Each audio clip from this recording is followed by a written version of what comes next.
10-minute Tales from the Road. That's us, my friend. I'm Doug Wallace from TravelRight.Today, helping you make every holiday minute count. Okay, yeah, I'm getting a little sick of the music too, but you don't have to think it out loud. Music's not free, you know.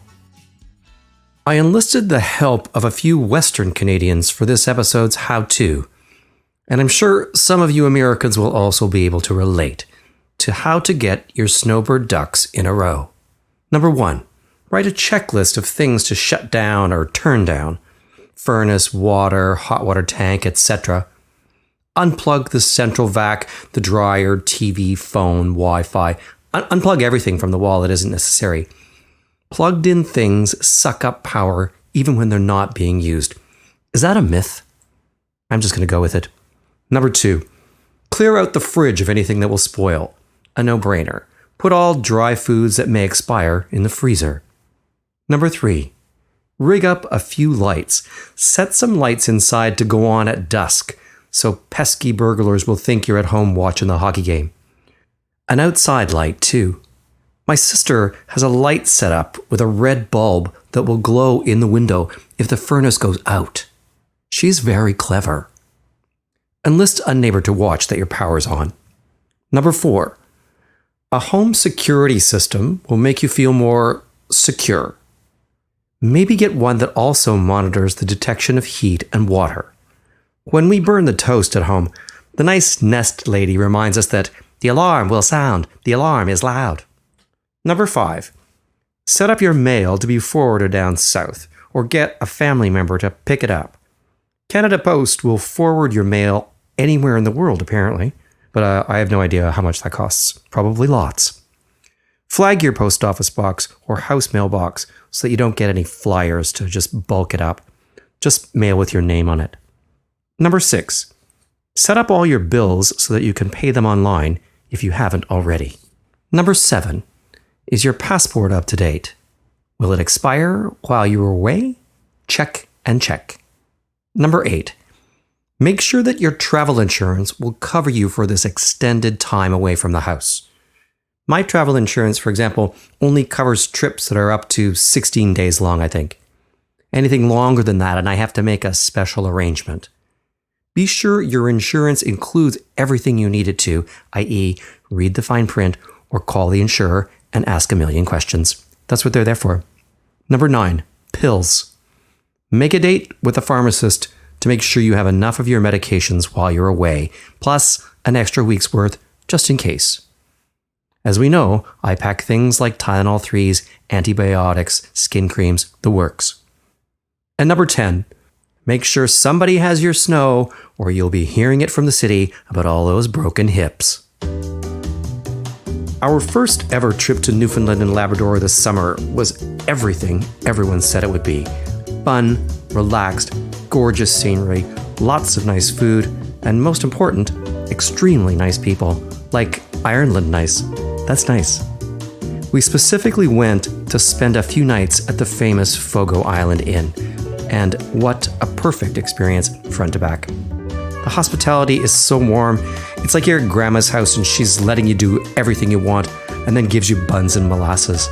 There are wood-burning stoves in the rooms and colorful, locally made quilts and wooden furniture. The whole place is part of a giant local charity, with all of the inn's profits going back into the Fogo Island community in some way.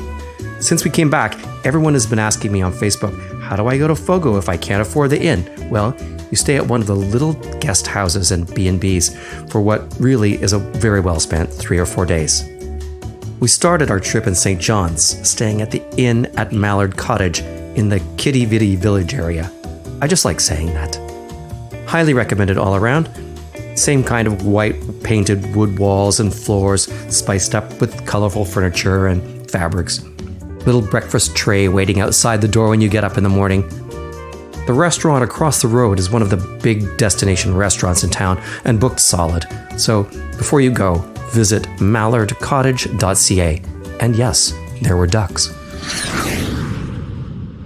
Okay, here comes the downer part of the program. I'm that guy who always has a safety net of some kind, a Boy Scout ready for emergencies, right? Because every once in a while, and usually when you least expect it, you're going to run into a travel emergency of some kind. And I'm not talking emergency champagne or emergency condoms. I mean, drain the blood out of your face emergency. Knock on wood. I've been pretty lucky over the years, but hundreds aren't. Travel is mostly fun and games until it isn't. So, further to the Snowbird list, make sure you have the appropriate travel insurance.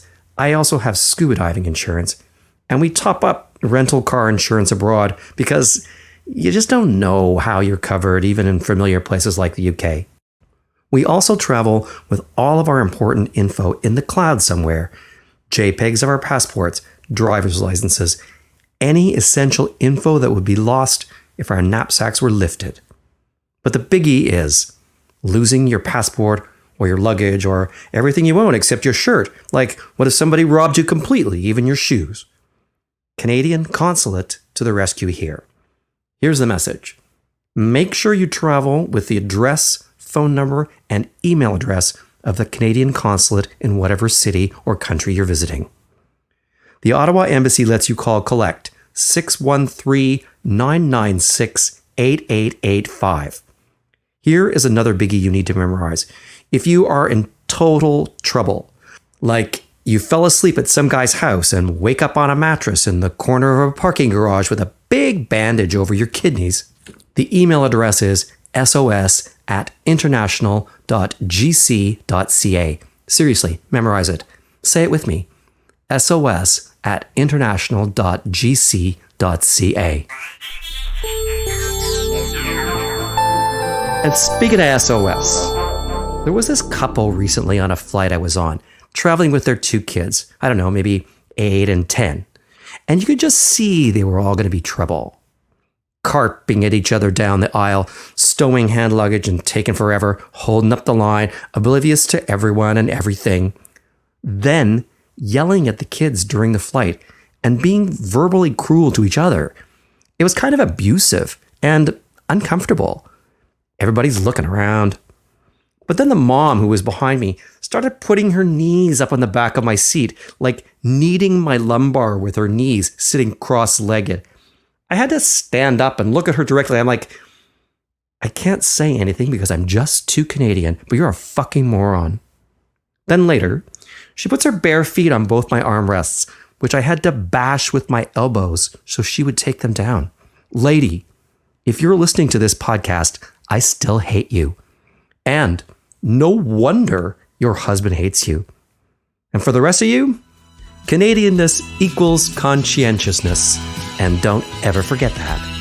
That's a piece of my mind, however small. I guess today's moral is twofold. Choose your spouse extremely carefully and or buy your trashy self a bus ticket. I get so worked up.